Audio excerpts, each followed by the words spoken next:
Hey, happy Friday. I hope you are doing great tonight. Me, I feel beautiful.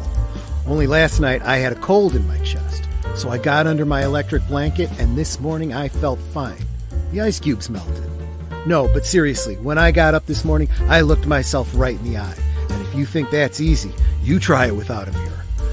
So I'm front-loading tonight with a Manhattan. The whole blessed island, in fact, because I think we're going to need it tonight.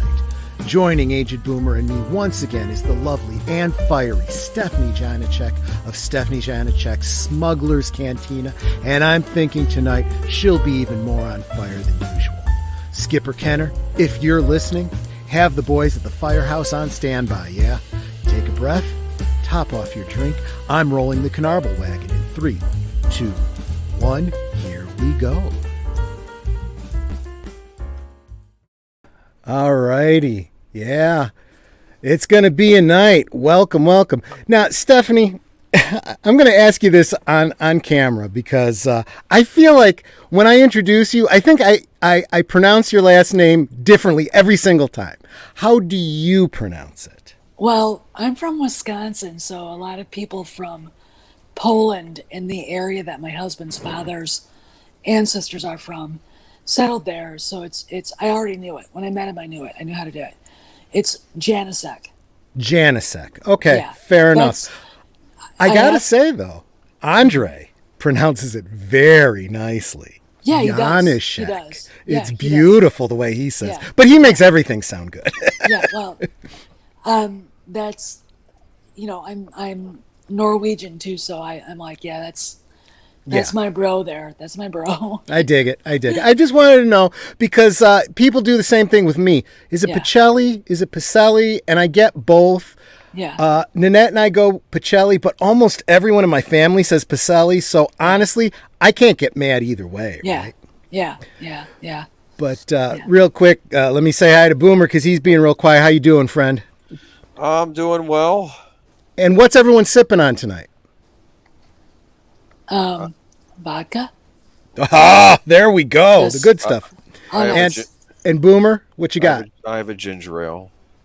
Good. Okay, that's fine. Nothing wrong with that, as long as it makes you feel good tonight. Because that's my hope that we go into tonight feeling good. No, we're not. Anyway, Netter has herself, and I don't know if this is going to get me shut down, but she's having a Corona. All right, good. But so it's on over here. Yeah. But what a week. Let me real quick say that the first person that I saw in the stream was the Birdman Daniel Herron, and he said first, and this was like almost an hour ago. I said, but by the time we go live, you'll probably be asleep. So Netter, love you too, sweetie. And Melissa Harrison Sons, good to see you again today. Yep. And Wolf 10 Media, Wolfie, ow, so glad you could join us. So what I originally wanted to talk about, we'll still get to it, is I wanted to talk about the EU in general and how I feel that we were all done dirty when a certain head of Lucasfilm decided that she was going to relegate all of the EU, beloved or otherwise, to the trash heap. And little by little, the adults in the room have started to weave it back in. Yeah. So that is a good thing. Yeah. But it's still a battleground right now, as we found out this week, didn't we? Yeah. Well, it is, but when you look at how long it takes to develop a game, if we had known that this creature was writing... We should probably, before we get into it, we should explain in case the chat doesn't know what we're talking about. So, I mean, and a lot of people do. The Knights of the Old Republic is getting well, we were hoping that it was getting a special edition or a re-up or whatever, but unfortunately it's looking more and more like it's going to be a deconstruction, reboot, rewrite, whatever you want to call it. Yeah. And we've gotten the announcement today of who's involved. And Stephanie has some opinions about these people. Well, I didn't realize when they announced it that they had a forum, I guess, or whatever. And the guy that's the head of this was using Frankfurt School words like deconstruction, Yep. etc., etc. Now, I'm going to explain to you what that means. And I was first aware of this idea back in college. And I basically told the professor who was explaining it where to go and how to get there. Because it didn't make any sense to me. What it is they look at a story, a bit of history, and they look at, like, I'll give you a hero, Wyatt Earp. Mm-hmm. Wyatt Earp on his own deconstructed himself. When you listen to the guys that knew him later in life, Mm-hmm. They were like, yeah, he didn't think he was a hero. But they'll take a guy like that and turn him into an absolute nightmare. They will turn him into, they'll say, well, we're trying to humanize him. No, they're trying to destroy him. Because what they're doing is they're taking away a bit of inspiration in the culture. Mm-hmm. Hence, what they did to Han Solo, drunk, deadbeat dad Han Solo, cowardly Luke hiding on an island, and Leia Poppins. Okay. Leia Poppins. But that was all deconstruction. That was Yep. all right out of the Frankfurt School. Yep. And when he said that, and this is after I went in nuts this morning, I'm like, oh my God, this is, I mean, Andrew Breitbart's in Valhalla looking down on this going, I knew it. I Yep. told you. I knew it. And, all right, so. Wait a minute. So basically what he's saying is... I fucking knew it. Sorry. Yeah. Why did you Yeah, use my soundbite? And he would, and if, I mean, I never got to meet Andrew personally, but he every time I'd talk to him, I'd say, you know, you're like a fly strip for freaks. And he would start laughing because they would just go, you know, Yeah. and attach themselves. Anyway, so this deconstruction thing was the biggest, like, oh, no, they really do mean this, don't they? And then we have, of course, the discovery and the exposing of Sam Maggs. Mm-hmm. She is a former writer and member of the Mary Sue blog, and Lorena Creel told me in chat today that she and Mandy are going to tear her apart. Good. And I'm like, I'm going to be in there cheering you on. Yep. She is a cosplayer. She's basically a convention fly. Yep. And she is a, you know, one of the things I love about these SJWs who say they're LGBTQ, XYZ, whatever, is that they think we want to know. They think like it's the greatest thing in the whole world. It's like, I don't care. Yeah. I don't care. I mean, I showed her rantings to a friend of mine who's gay. He's older. He's probably 60 years old. Sure. He's an actor in Hollywood. And he was like, I would just like to muffle her with a pillow. Like, put the pillow over her. I mean, that's what he was saying because they embarrass people. They embarrass themselves. Look at what happened last year, right? So many people from the gay community. I mean, the normal people just call it the gay community. Yeah. You know, Yeah. the black community, Yeah. definitely the Latino community Yeah. are all like, shut the fuck up. You do not speak for us. Yeah. You know? Yeah. Yeah. And so she's on there, you know, doing her thing, screaming out Rey being a Mary Sue and being proud, and then attacking Anakin for actually having to go through Jedi training and not quite getting to where he needed to be able to deal with all the shit that was going down. Sorry for that. No. Yeah. And I'm like, you've never seen Star Wars. You don't know what it's about. No, but I love all the Star Wars. Yeah. And it's like, yeah, sure you do. Sure you do. Which is why you want to tear it apart and deconstruct it, right? Okay. Well, and that's just it, because if you love something, you don't want it deconstructed. No, I mean, yeah. the very word means to destroy, Yeah. to unmake. Yeah. You don't want to do that if you are a Yeah. fan of something. Yeah. It's like, you know, it's really funny. There's a line in Sex and the City, and it's the first season. And basically, Carrie's question was, do men change? Or do women? It was about change. Sure. And this really handsome black man, he is obviously like dressed like a financier or something like that, says, every girlfriend I get wants me to change my friends, change my clothes, whatever. He says, I just change girlfriends. Right.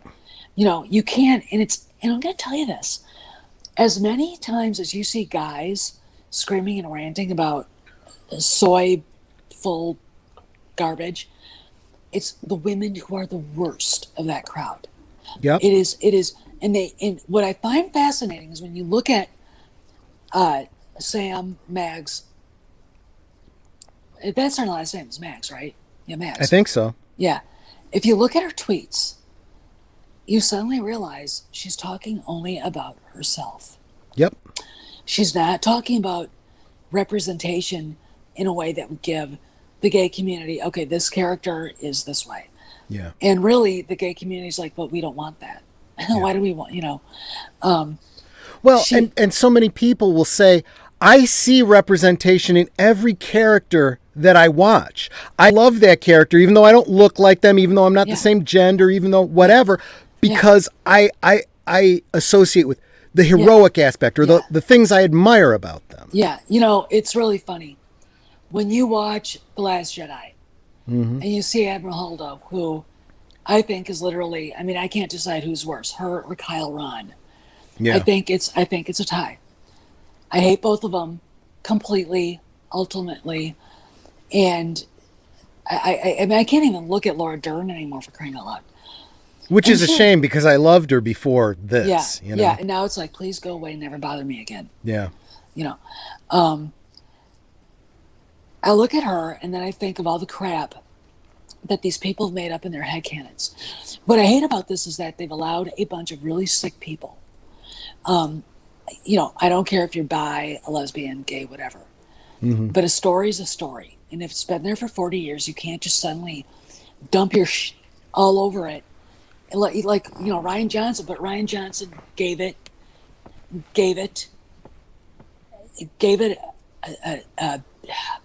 he did something in the story that allowed them to think that Leia bisexual or something like that. Because it's the first thing, one of the last tweets that Data Racer put together was that. And I'm like, Yeah. And this is what I was saying about how this is not what any of these characters' sexuality is not something that should be in Star Wars. It's not part of it's not something anyone cares about. Yeah. Leave it the hell alone. Well, first off, she's not. So why are you doing that to make yourself feel good? When I had Leia, Princess of Alderaan, it went into the fire pit, by the way. It is now in the burning embers, wherever. And I looked at it and I was like, oh my God, Claudia Gray has a crush on Carrie Fisher. I'm like, yeah. And I'm like, because there wasn't a man in the world in the Star Wars universe he couldn't have a crush on. Yeah. And as someone who's really, really, really straight, I don't understand it. I don't understand why you'd make it a big deal. When I run into women like that and you start peeling back the onion, you suddenly realize there's a lot of insecurity and fear that they've never worked through. So instead of going, I need to fix myself, they wrap themselves up in something that is, I think, emotionally destructive. I agree with you. I'd even go so far as to say that not only is this, bad fan fiction, but I want to put the emphasis on bad because I've commented in my streams and with friends and whatnot, and I said, what I like about The Mandalorian is it's not part of the main story. It's the kind of story that we would tell ourselves when we played the Star Wars role-playing game. You know what I mean? Yeah. And went back in the day when I was first married, we had a group that did the Star Wars role-playing game. Yeah. One of our players was a gay woman who played a male character. Yeah. Yeah. No problem. Yeah. Yeah. No issues. And never had any kind of a relationship in the game, but didn't go out of her way to say, but he's asexual. You know, I mean, Yeah. it was not part of the story. And it's like, but that's not what the word means. I know. You're absolutely right. But we're talking about rewriting canon, rewriting history, and changing the meanings of words, right? Yeah. When you rewrite canon, what you're really trying to do is you're trying to change thinking. You're trying to change culture in a very ham-fisted kind of way. Yep. And I would say, you know, I'm waiting for these people to try and rewrite the Bible, but the fact is they already kind of have. They've certainly done their movies and their stories and their put out their ideas where they definitely want to do that, you know? Yeah. Well, it you know, as a very devout Catholic, all you got to do is look 500 years ago and see what happened. I mean, yes, that was a rewriting of the Bible, but it's what I, in the name of representation and making, you know, it's all about feeling good, feeling part of it. And I see me up there. It's like, dude, no. And ultimately, they're making a bunch of people who are very narcissistic. Yeah. That video that they showed on Midnight's Edge of her talking about the video games, I'm like, she actually puts herself in the position of she actually literally thinks that she's in the game. That's the way she behaved. It's a game. Real quick, Stephanie, I want to welcome a few more people to the chat. I don't know if you're still here, Al. I hope you are. Hey, how you doing? Dr. Y Designs. It's been a while. So glad to see you again. Definitely Orville Nation. Netter, if you could drop the link for Orville Nation. If you guys aren't following him, especially as we're getting into the new season of the Orville, please do. He's got great content. And he's just a sharp guy. And Jedi Padawan Trela? Don't know the name, but welcome. Hope you enjoy what you see while you're here, and hit the like and subscribe if you do. Oh, and Big Al is there. Big Al? Still here, dude. Yeah, good. So glad. So go ahead, Age of Boomer. Go ahead. I just wanted to interject while you guys were talking. I decided to do a little bit of research on Sam Maggs. Apparently, she is working on the new Call of Duty Vanguard game, which is a World War II theater-based shooter game. Oh, great! So are they going to rewrite World War II as well? I don't know the details, but the game comes out this fall, so we'll know if her stamp is on this or not. I just saw that as one of her credits. I couldn't find more details. And apparently she wrote something called The Fangirl's Guide to the Galaxy. Does anybody hear of that? No? I don't know. No, but I wouldn't want to get her take on it. I know real fangirls. Heck, we got one right here in the stream with us, so come on. Yeah, go ahead. All right. So she's writing, or has written, part of a World War II Call of Duty. Yeah. All right. You get a little history. My father was in the 8th Air Force during World War II. He was a radio operator in B-24 Liberators. My uncles landed at Normandy. One of my uncles was at Guadalcanal. So the idea that this angry, awful is anywhere near something that is that precious, a historical moment in time, makes me want to vomit all over the place. I'm going to make a prediction right now. One of the aspects of the game is going to be that as a player character, you could choose to play a woman. Yeah. That'll make sense. Because back then, women weren't ferry pilots like they actually were. They were actually charging at the beach in Normandy. Or flying bombers. I'm like, oh my God. Or fighter pilots. I'm going to be Chuck Yeager. No, I'm going to be Charlene Yeager. And when you also consider how much of Star Wars is directly based on World War II. Oh, yeah. To the point where the dogfight scenes are actually taken from actual, bomber footage, Yeah. I mean, so she's, look, I have a theory, and I think it actually isn't just a theory.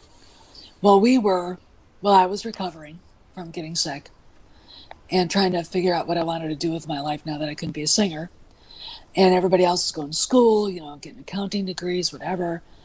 People like Mags and Pablo and the rest of them were trying to work their way into the culture so they could change it. They're not there because they're fans. I mean, Pablo can sit there on Twitter and talk about how many books he has, but that doesn't make him a fan. Just like Mags can say, I love Ray. I'm a Star Wars fan. I love all the Star Wars. No, you're not. You're not, because everything you like about it is not Star Wars. Yeah. And they're part of this whole stupid mentality of non-fans that have absolutely no respect for what they're for what they're getting into. Yeah. And they're saying, well, it's fiction, so I can make up whatever I want. Yeah. Not understanding from the point of view of a writer that when you're writing for someone else's canon, there are rules that are locked in that you need to follow. And if you can't do that, you don't belong there. Yeah, and that's a fact. I mean, I'm right now, you're going to love this. Right now I'm reading Darth Plagueis for the third time. And I got to tell you, man, that book works so well with everything that preceded. Everything works so well with the prequels. I can't even. I mean, and it's that's how writers used to do it. They used to take a few lines from a film and say, okay, these lines are the canon. Yeah. I'm going to use my imagination and create a story around it. And I think that's kind of where a lot of people struggled with the prequels, because we had some lines from the original trilogy, and so we thought we knew the story of the prequels, and it didn't line up with what we thought. Yeah. So we kind of got bent out of shape, but ultimately it works. Yeah. Yeah. And to the people out there who don't like the prequels and you're upset with the sequel trilogy, go watch the prequels again. Give it a chance. Yeah. A lot of people are doing that, Stephanie. A lot of people are going back and rewatching them and going, yeah, this actually holds up pretty well. This is better than I remember. And I think a lot of that is, at least in part, because of things like Clone Wars and Rebels and The Mandalorian now kind of canonizing all of that. Yeah. Well, I look at it and I go, everybody has a choice to make. If you're a real Star Wars fan, you're not going to like the sequel trilogy. You're not going to like Solo. You're going to be upset about it. And doesn't make you a bad person to tell the people. In fact, J.J. Abrams said it's a bad movie. I know it is. And it's fine for you to tell me that. He was being very professional about it because he knew that video that I made where you have the interview. Yes. And I want to tell my audience, even those of you listening in the future, go check out Stephanie's channel. She's got some great videos about this, and she's got the footage of an interview with the cast of those abominations and Kathleen Kennedy and J.J. Abrams, what she's talking about here. And Kathy's way over here, JJ's right here, and he's doing this. And he's visibly uncomfortable. I don't think that guy would ever get pissed off. I mean, if that was Ridley Scott, he would have just went poof. One thing that one aspect of it that I wanted to offer on this is, I think not only was he uncomfortable with the fact that she's kind of rewriting modern history right now in his presence, but I think he also saw her putting the burden on him. She was making him look bad. Well, here's the deal. And this is going back all the way back to 2018 when they were filming. I have a friend named Craig Johnson who runs a channel called Reviews for You. Okay. Reviews, number 4, you. And he hasn't done video in a long, long time. He was going through a lot of really major league health issues. And he has a connection to Lucasfilm. I'm not going to say who it is. I think I know who it is. I'm not going to say who it is. Okay. Anyway, he basically said George was involved. He filmed a lot of it, and I had somebody corroborate some stuff that we'd been talking about. Yep. That we were actually going to get the son of Mortis, and that there wasn't anything about Rey, and I really needed her to be Kyle Ron's sister because to make it normal, to make it like a normal Star Wars movie. Yeah. And then you could have actually added a backstory about what happened. Mm-hmm. That would have made sense for Han Solo to do what he was doing. Yeah. And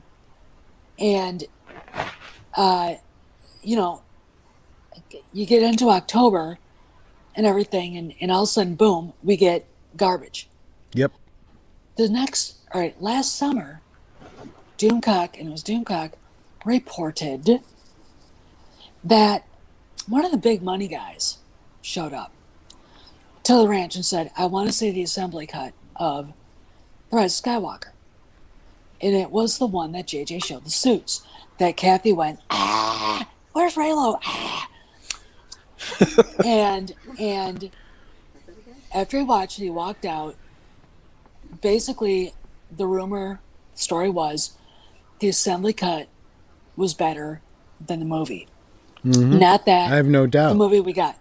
Not that the assembly cut could have saved the trilogy because it's awful. I mean, it's just beyond awful. But it was better. And it's a money guy. And it wasn't like some dweeb. It was probably like somebody from BlackRock or State Street or Vanguard or, you name it. And she was dragged out in front of the people who do the money with everything with her, all of her projects. Now, I don't know if that part's true, but I believe that he saw the assembly cut and was pissed. Now, let's go back further. We get 40% reshoots. I said 50% or more reshoots. Sure. George Lucas does not show up to the Rise of Skywalker premiere. Yep. Interesting.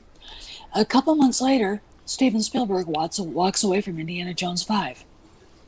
Yep. And everybody, Kathleen Kennedy's the most powerful woman in Hollywood. Really? Yep. So she does the Leslie Headland thing, and then we get the Gina Carano mess, and then she's like, basically, I've heard something I can't tell you. That's fair. But I really can't. I would. No. I would get killed. Please don't. But let's put it this way: Kathy Kennedy is in a corner, concreted in, and told, "Don't you move. Don't touch anything. Once Indy 5 is done, please just sit there and shut up till you retire. Not another word." That I can tell you because that's a Doomcock thing. I was just going to say, is that the Doomcock? She gets ripped by the Bobs or whatever? I believe that, here's the deal. I believe several things happened. First off, Bob Chapek talked to her. Second of all, I think Bob Iger's like, please stay away, you're Dracula. Go away. Yeah. I really do think he dumped her. I think he dumped her in 2018. I think he realized after Solo and all the bullshit that went on that he was like, and then how poorly received TLJ was, that he had literally given Star Wars to a fanatic. And so I think that she's lost his support. I think she's never had Chapek's support. Yeah. And I think Steven Spielberg was like, you screwed George over? Bye. Yeah. Because they have been friends for 60 years. And you don't get in between two guys who are best buddies. There's something that I'm kind of surprised Kamran hasn't brought up yet. For as powerful as she's supposed to be in Hollywood, okay, everybody's looking at her and seeing what she's done to George, what she's done to Steven, and going, I can't trust her. No, you can't. I am not letting her into my studio, into my inner circle, any of that. Well, she's all, I think it's the Empress has no clothes. Mm-hmm. They realize that she isn't that talented, that she's not a fit studio head. She might be a good producer if her husband's standing over her shoulder. Because, Frank is a nice guy. I like Frank. I think he probably has a girlfriend on the side. And he also has a golden For his sake, I kind of hope so. God forgive me, but... So I'm looking at my dog right now. He's asleep. He's laying there going, Mom, Yeah. why are we up so late, Mom? Because that Troy's streaming again. But so, and here's the reason why I think George. I'm right on this. Mm-hmm.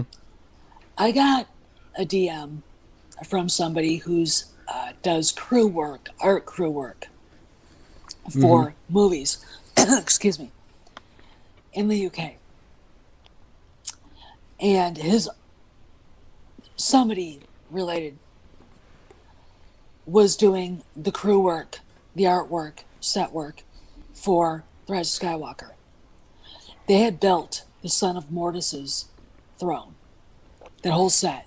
Well, the one thing that I think solidifies your story is we know that Matt Smith was cast, and we never saw him. Yeah. They had to tear it down when she decided to go on her rampage. Mm-hmm. I'm going to say this. She spent probably, it was a $225 million budget. She probably spent double on the reshoots. Okay. Yeah, she spent enough to make 2 or 3 Star Wars movies. Yeah, on The Rise of Skywalker and Solo and TLJ. I mean, first draft, okay, it's great, let's shoot it. No reshoots, nothing, because Ryan, he's just such a great guy. And then TFA, they were just happy to have. Yeah, but that's exactly what Stephanie was saying. She's good at spending money on projects. Yeah. And people will happily take her money. Yeah. Here's the deal. Like I said, she's a good producer, but if you look at her resume is full of names like John Milius, who is a god in my opinion. Mm-hmm. And I know his daughter on Facebook. Amanda is a charming young lady, and really, really bright. She's a film MA from USC, like her dad. And hi, buddy. Hi, Kojak.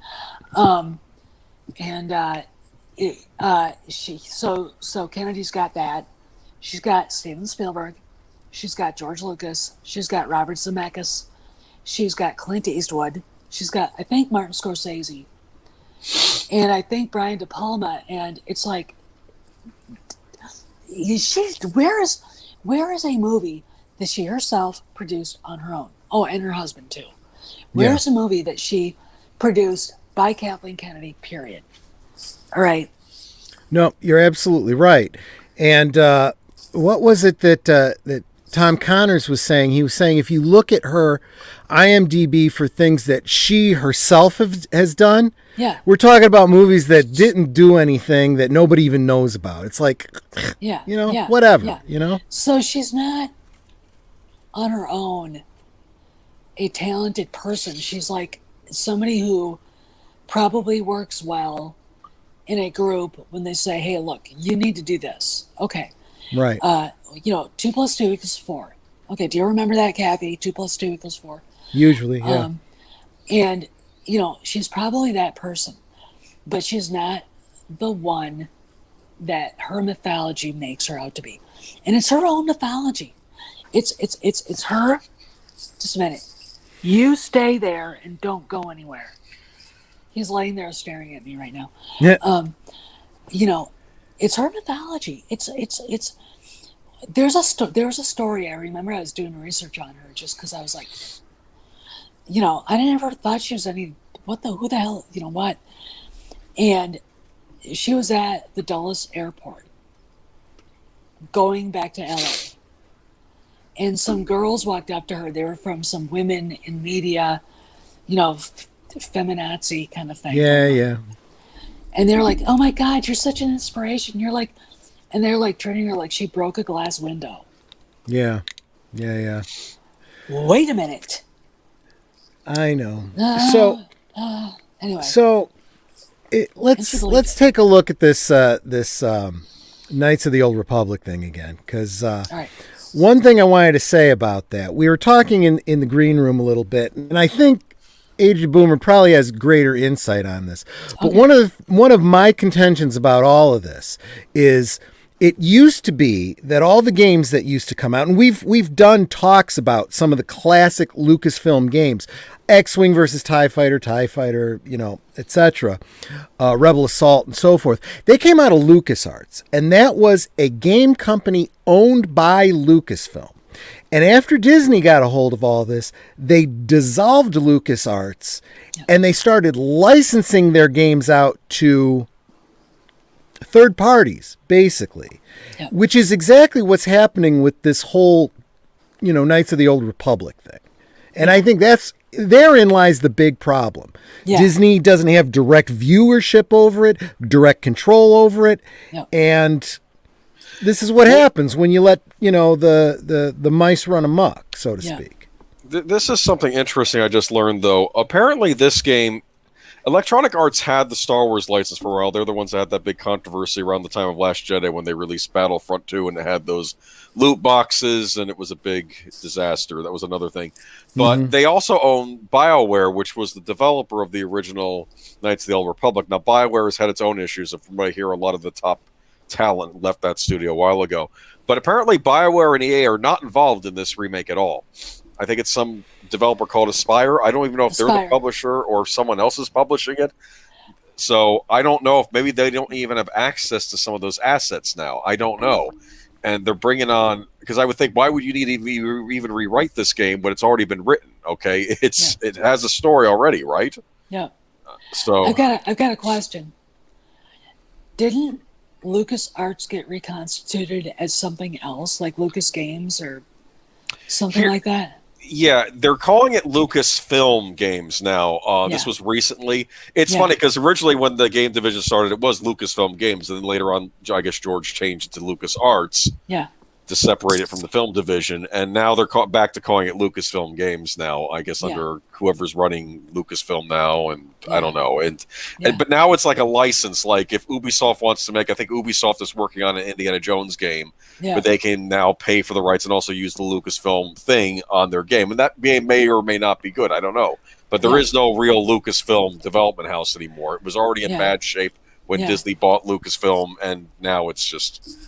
Yeah, it's got dissolved. And as I posited, that means to me that definitely Bob Chapek and most likely Jon Favreau have no oversight of this whatsoever. They have no idea what's going on with this. No, they don't. Now it's going out. But at the same time, that also tells me this is as much canon as your High Republic. Yeah, it's the problem, I think, is going forward. It's just like Kennedy's going to be here for another year, and she can't touch anything. But there are people in the fan community, and they had a big show today with a creepy guy that I don't like. You know what I'm talking about, right? Yeah. We'll sit there. We'll circle back to that in a minute. But it hurts Disney's attempts to fix the problem. Yep. Because now it's their fault. She got hired. It's their fault. Yep. Even if they didn't have anything to do with it. And I'm going to say, you can't tell those people that. You can't say, they didn't hire that woman. They didn't hire her. Because they don't understand that kind of nuance. It's all Star Wars to them. They don't know. It's all emotion. It's all, I call it fanboy rage prawn. And it's whatever they can yell at for no reason but to yell. Yeah. And I mean, The Mandalorian isn't good enough. Boba Fett won't be good enough. We look, the internet has probably created all this crap. The sequel trilogy. Almost included. Certainly, yeah. If we didn't have this, if we weren't all connected like this, and Disney really had to hustle to get us to go to movies, we wouldn't be sitting here talking about this. Because we'd probably be very happy. But because every Tom, Dick, and Harry has a voice, and it doesn't matter if they're educated or emotionally mature enough to deal with a rational discussion, or they Right. understand nuance and how businesses work, they're going to say what they want to say, and they're going to believe it. Yep. They're going to believe it.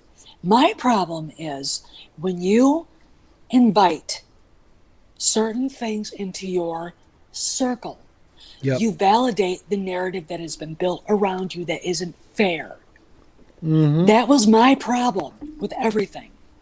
It taints the whole thing, you know. It really does. It Real does. quick, I wanna welcome someone new to the chat. Hey, the Catman, aka Dee Dee Meyer. Oh, Hey, I Dee Dee. love seeing you. Hi, I Dee Dee. love seeing you in the community. You are awesome. Yeah. So yeah. But my feeling though is that here's my other prediction. Now I'm not like Kamran. I'm not, as good at these predictions as he is. But my current prediction, watch when this gets released, watch them change the name of it. I bet they changed the name to Knights of the High Republic. They could, but it's Darth Revan right now. Well, but my thought is the positive side of that is it makes it a whole lot easier for people to dismiss it and say, "Oh, that High Republic, yeah, that's Legends. That's not part of real canon. That's where it's going to go." Yeah.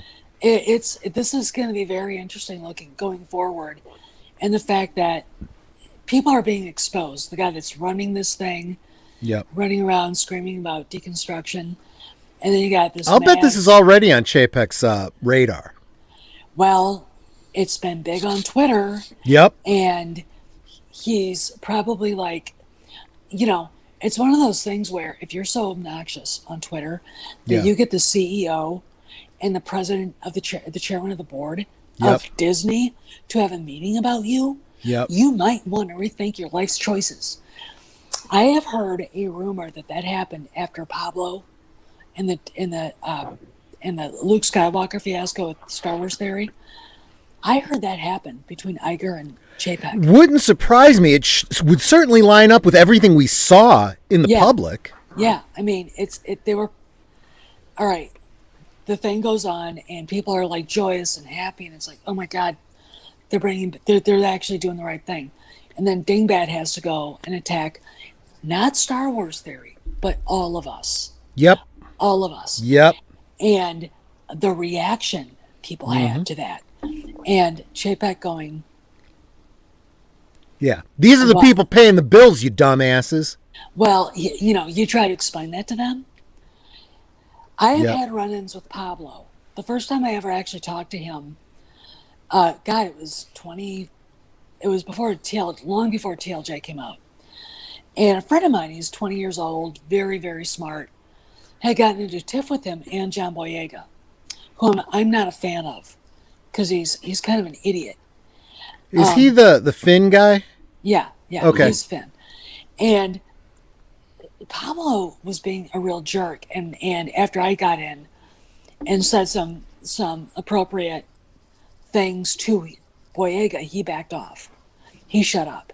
Yep. And Pablo started going around with me, and I'm like, I was just asking him questions. Yeah. I'm like, you actually treat fans this way? Yeah, exactly. I mean, so I started asking around, and there were some people who don't have channels anymore that had series runs with him. I found out he trolls people's channels. He actually got into it with somebody so deep over decanonizing the EU, and that the guy tried to kill himself. Okay. Yikes. And then we've got, so forward to just this last April, the Reddit leaker, do you remember the Reddit leak, the first one, came back and basically through Pablo, connected him to Jason Ward and threw them both under the bus. And I'm like, you know what? They're all connected. Every one of these shills were all connected. This boggles my mind because these people are supposed to be professionals. They should really shut the fuck up, mind their own business, let people, it's basically like that Cobra Kai article about how to do a successful series. Yeah, to me, And I look at Sam Maggs, it's like they all they all come from the same place. But the fact that, I always thought, after getting involved in this, sadly, that Jason Ward knew Pablo, though he always said, oh, no, he doesn't talk to me. Because of the weird leaks he put out there. They would suddenly be real. And, people will accuse me of being kind of obsessed with these two. They have caused an enormous amount of damage. Remember the Kelly Marie Tran thing? Remember that? Oh, yeah. On Wikipedia. I'm looking around. I'm looking at Pablo's public page. And suddenly Wikipedia is talking to him like they're best friends. I have a theory. It wasn't just Jason Ward, according to Chewbacca, who was part of that. Let's smear the fans with this. Pablo was involved. Because he knows they're all connected. And I find it really weird. I find it very strange. I find them all very strange people. And the Sam Maggs is nothing more than one of the fangirls that did the same thing. And she's too out there to be a troll. She's not clever. But she's part of the problem. And somehow she got herself involved and got a chance to do this. And it makes me want to vomit. She's up there with Zoe Quinn. Oh. Yeah, she is. Wonderful. Yeah. I mean, that's just wonderful. But they're all running in the same. Yeah. I mean, it's the same bizarre, like Borg crowd. It's like a herd of weirdos running around. One thing I noticed too about Sam Meg's biography, I noticed Anita Sarkeesian does this too. She calls herself a Canadian American, but she's born in Canada, so that means you're a Canadian. You can't have dual citizenship unless you get it. I mean, I was just going to say you can have dual citizenship, but I don't think whether that's they the case. do or I could not. be wrong. I know Sarkeesian doesn't, but she calls herself a Canadian American. I don't. Something I just don't get. Well, Sarkeesian's delusional, so I wouldn't base anything on that. Real quick, I want to welcome Matanui. You know what? I don't know. I mean, the big channels aren't getting, their content out there, and people aren't seeing them. So I don't know what to tell you about that. Always just come to my channel on Friday nights. I'm always here. Yeah. And Horizon Talker just made you a mod. Please, if you would, drop your link, guys. He's making some great content, and you really should be following him.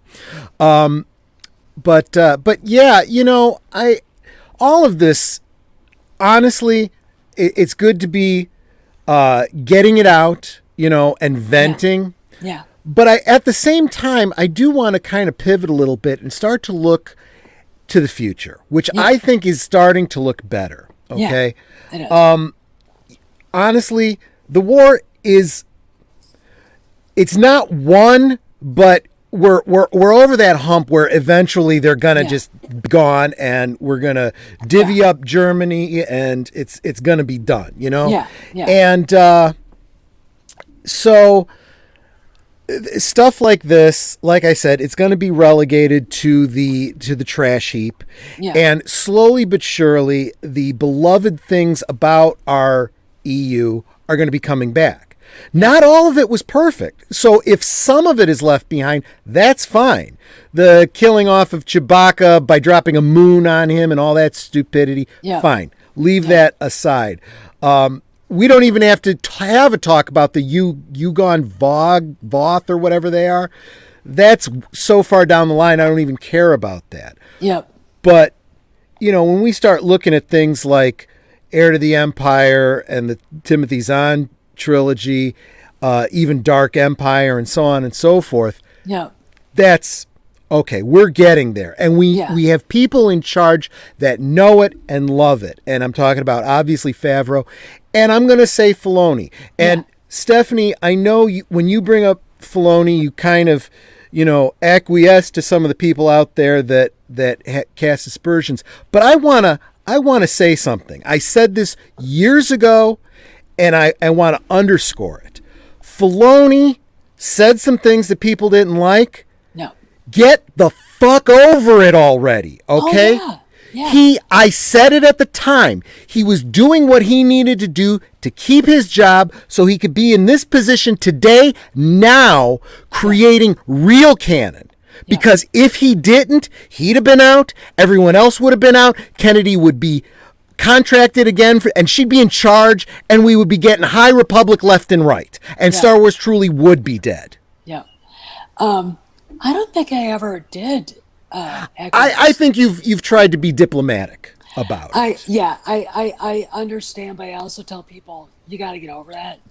I understand the political aspects of what he did, and you got to remember who taught him how to do that. George Lucas. Yep. Lucas probably told him, keep your mouth shut. Don't say anything. Keep your mouth shut. This will change. You got to remember, George Lucas is a major shareholder at Disney. Yes. When you and Kamran and Tom and Andre have been talking about this, it blew my mind. I didn't even think about this. Yeah. We're looking at Bob Chapek and saying he's playing 4D chess. Yeah. But he's got George Lucas on his side. Oh, yeah. You know? I mean, yeah, it's like, all right, when you look at the Forbes article, and Cameron, I love you, you're not listening, but it wasn't the Hollywood Reporter, it was Variety that posted that. He gets confused sometimes, but yeah. Then that Variety article came out, and then I can't remember which one, and then what was it? The two Reddit leaks, and then the Dave Filoni thing, and then the Atlantic thing, and then Ink came out. Ink is a Bob Chapek paper, and now we just got, was it Wall Street Journal, and then Benedict Cumberbatch and Emily Swallow. Yep. This isn't just a war for Lucasfilm, and I do believe it's over. Yep. I do believe with her knee deep and trying to figure out how to save Indy 5, which is sad that it has to be saved. Yep. If anybody can save it, I think James Mangold can, because he's a great director. But and I have feelings about him. But she's done. I mean, if they give her, and I'm going to say this, my contact, my friend, basically said she's still in, but he didn't get back to me to tell me in what capacity. So I think it's probably a 1-year contract. And then it's retirement. She gets her parade down Main Street, USA. And then Bob Chapek slams the door and goes, I'm so glad she's gone. And now for you, Feige, Let me real quick. Matanui brings up a question that, sometimes people need to ask these questions. We throw these phrases out there, and we say them so often, we kind of just assume people know what we're talking about. But we probably should address this. So he's asking what's meant by 4D chess, okay? So, that chess is considered to be a game of strategy, right? It's a thinking man's game. You've got to think many, many moves ahead. And you've got to think, what are all the possible things my opponent might do to combat my strategies, okay? 3D chess, which there's many forms of 3D chess, but Star Trek popularized, the idea, is the idea that you have multiple boards, literally 3 boards. So when you move, you're not just moving in 2 dimensions, you're moving in 3. That makes it exponentially more difficult and challenging because now you have to look ahead to not just what's in front of you, but what's above and below you as well. That's 3 dimensions. 4 dimensions, I don't even want to blow your mind, but that is when you can go off the board on this side and come back in on another side, and you're operating in another dimension you can't even see or maybe even rationalize. That's how complicated and complex the strategy is. So what we're talking about when we say 4D chess is very high level strategy for, in this case, the soul of Disney, really. Do you think I'm misspeaking when is that hyperbole to say the soul of Disney, Stephanie? I think you're right. And I think it's, when I think about Bob Chapek, they didn't know who he was. He came out of the blue. He's been there for 20 years. He climbed his way to the top. And he was the one that the shareholders wanted. The Mortimer whatevers and the, Ron O'Hanleys and the Larry Finks and all the rest of those guys. Because they know he's a no-nonsense. I don't care. I want to make money for you. Yep. And how I make money for you is making the people who buy our product happy.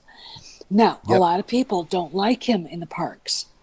They call him Bob Chapek. But in this situation where he's running the entire operation and he's got to deal with Kevin Feige and Kathleen Kennedy. And he's got to deal with other personalities like that. There are a lot of people leaving this fall. All of her friends are leaving this fall. And we're supposed to say that she's still staying. He has got to rein them in and remind them that it's really nice that you feel this way. Why don't you do your own studio and do that? Yeah. Because we don't have time for that. Because it's not making money for us. This is the problem. And some of these wackos try to play both sides of the fence. They say, we're writing the canon now, right? Yeah, but you don't own the canon. That's the problem. You know, you can you hurl that at us and you say, you people, you plebs, you don't own the canon. You think you do, but you don't. And it's like, I own it more than you do because I pay for it. And you and Boomer and everyone in my stream and everyone in Midnight's Edge stream and Doomcox and everyone, we do own the zeitgeist that makes up the canon, because you can do whatever you want with your IP and you can say it's canon, but if we don't buy it, it dies right there and it's gone. Well, I took a lovely video of an entire section of Rays from TLJ at Ollie's. And there had to be 150 of them hanging there. I'm like, and they literally looked like they came from Hasbro, like the box, and then they put it up on the wall. And the latest that I've heard, because I've seen exactly what you're saying too, the clearance stuff and whatnot. But I think it was World Class Bullshitters. I don't know. One of those other YouTubers had a video about how Cartoon Network had a Star Wars week and they were playing all the Star Wars movies. And they played episodes 1, 2, 3, 4, 5, 6, and Rogue One. What's missing? Yeah. I mean, that. Wonder why. I realized they did that. I don't follow those guys anymore. That's huge. Isn't it? That's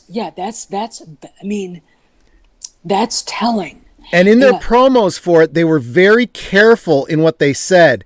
I don't remember exactly what they said, but it gave the impression this is all the Star Wars. You know what? The only thing that's propping up anything with the sequel trilogy anymore is Twitter. And I want to remind the SJWs on Insta and Twitter that Bob Chapek doesn't have either, and he doesn't care.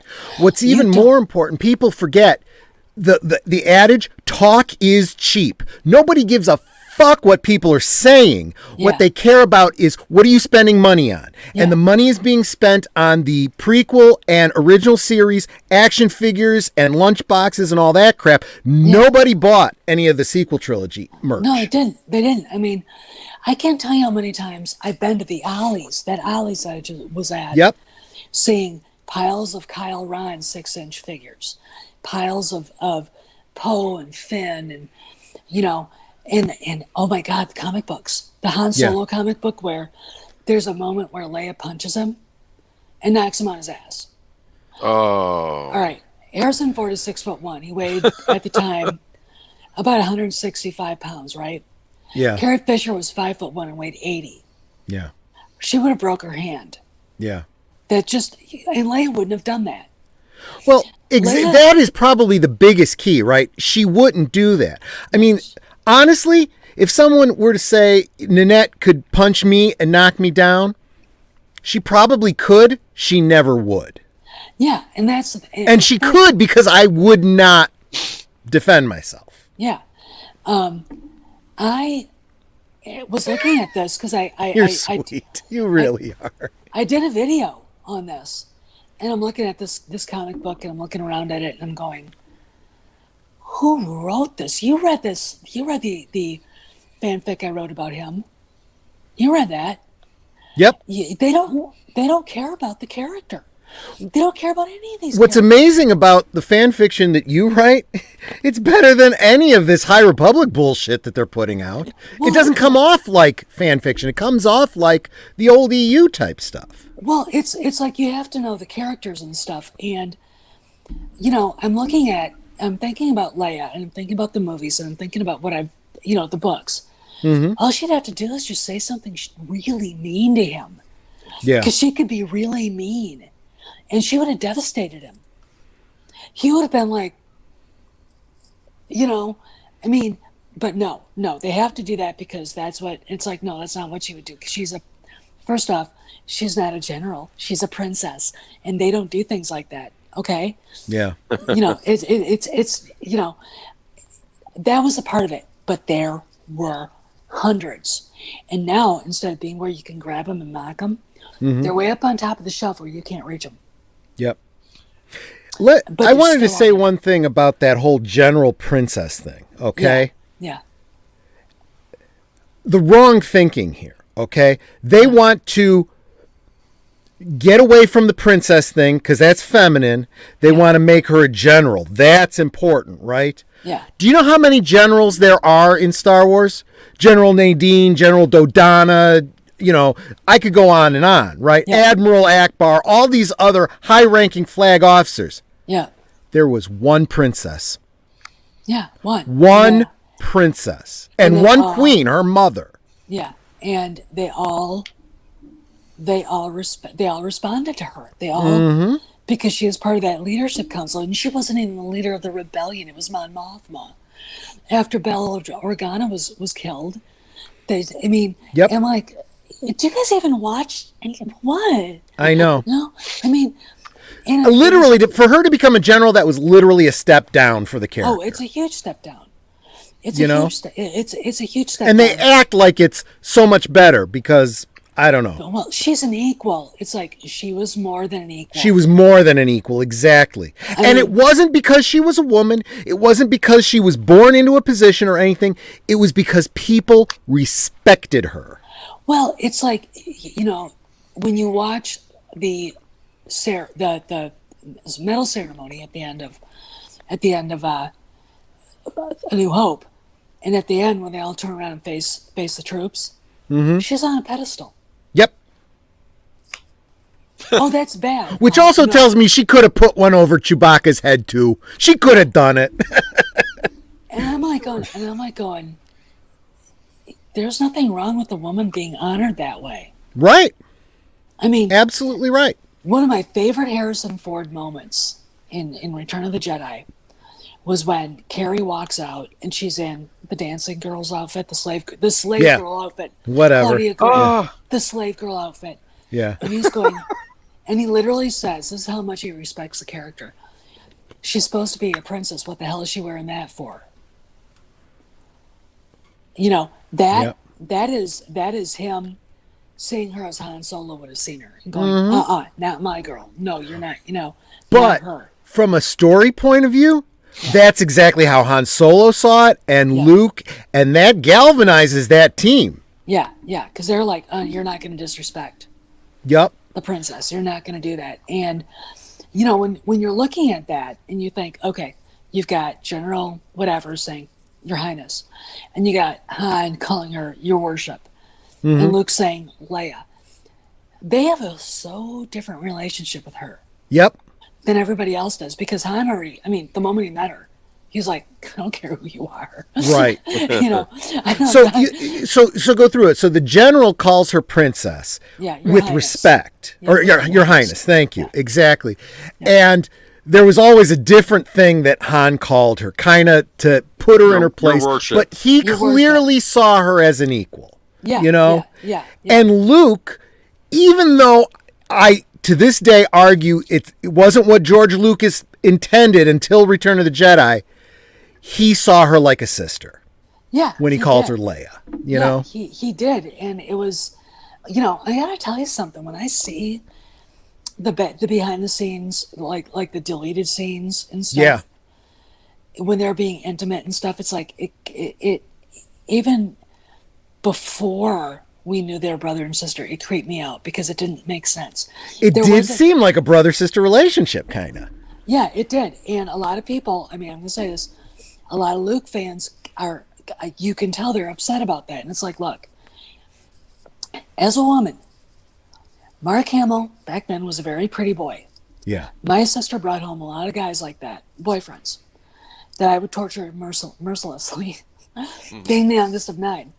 And that was just who I saw, the teenage girl, you know, Sean Cassidy kind of thing, you know.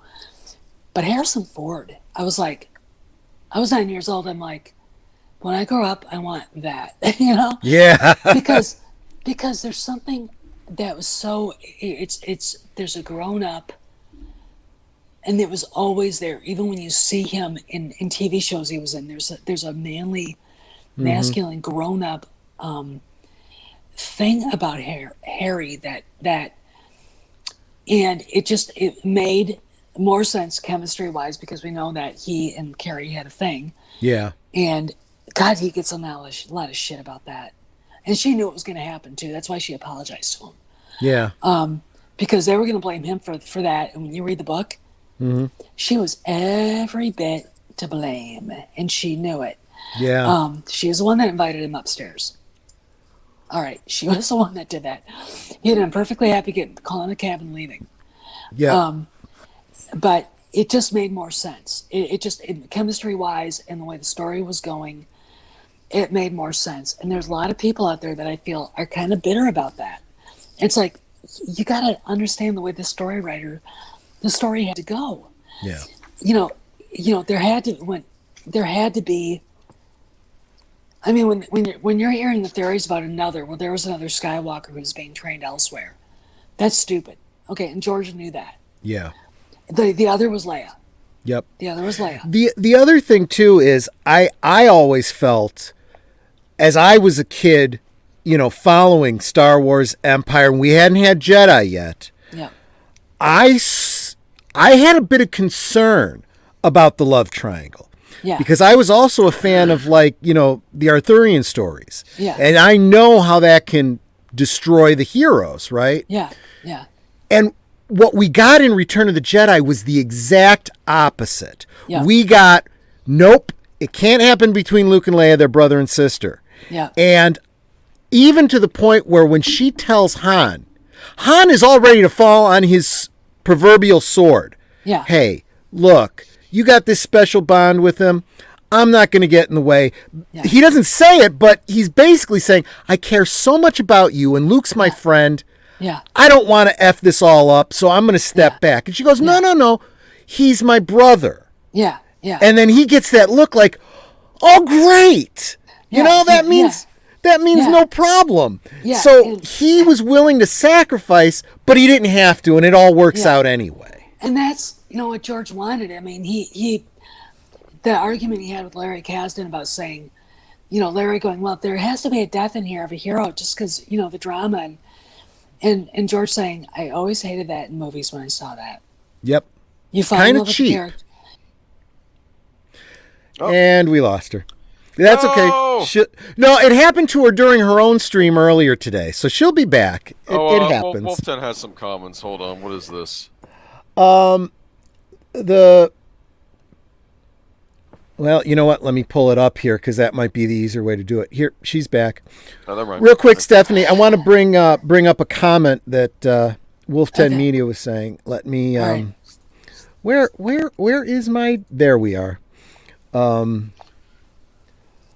Where is it? There it is. So he says the predecessors look like those child adults that put on the clothes they wore when they were in high school, and they are in their 40s. I'm sorry, I'm not Maybe following. maybe he's meaning like in the sequel trilogy how Han is still in the same Same Smuggler outfit. Lando's still wearing the same cape, which he wasn't wearing in That's Jedi, a good by the way. point. Yeah. That's a good point. Yeah, I don't know. Maybe that's what he meant. Yeah. Yeah. But I'm sorry. Yeah. You dropped. Did you get a call in or something like that? No, it's YouTube has been kind of dropping me every once in a while. I get it. And Cameron had the same thing happen to him today. I saw that. Yeah. And what I think is funny is that if it doesn't happen to him, it happens to me. So maybe they're after us. It's probably China bots. Can I ask a question of Stephanie? Sure. Go for it. Yeah. Sure. What's the story with Rogue Squadron movie? What camp is that coming Oh. from? Do we know anything about it? I mean, maybe Do no we one know knows who's right now. running the show on that one? I don't think anybody is because it's not. It's in development, Okay. which is meaningless. Yeah. Patty Jenkins did a fan dance and an interpretive dance to try to get attention for it, like a few months ago. Yeah. This about right after Leslie Headland did her shuck and jive over the Acolyte. There was an article. Oh God, it was back in April or March, where Taika Waititi basically said, "My movie's right now in limbo." Kind of. I'm paraphrasing, because Lucasfilm is restructuring. And when I go to look for that article, I can't find it anywhere. It's gone, or they changed the wording to saying Disney is in restructuring, which I find fascinating. It's like, why don't you guys just be honest and just say what's going on? The fans already know anyway. You might as well say, yeah, Kathy's transitioning out. John is transitioning in, because I don't care what anybody says, I think he's the next head of Lucasfilm. After the rumor I heard from my guy, he's basically the one that ultimately okays things, and Filoni is just like, okay, this is what we want to do, and John's like, you know what I'm saying? They're a team. Yeah. And but I don't care what anyone says. It's if they need a head for Lucasfilm and they're not doing something where Filoni goes to Alan Bergman, who goes to Chapek, which they could be doing that too, without a president. Here this little stupid bugaboo came up. The reason why they didn't replace Kennedy in 2018 is because they couldn't find anybody to replace her. That is a fact. Some idiot came out and said the same thing this week, and I'm like, no, that's not happening anymore. That's what are you? We're in 2021, not 2018 anymore. Please stop it.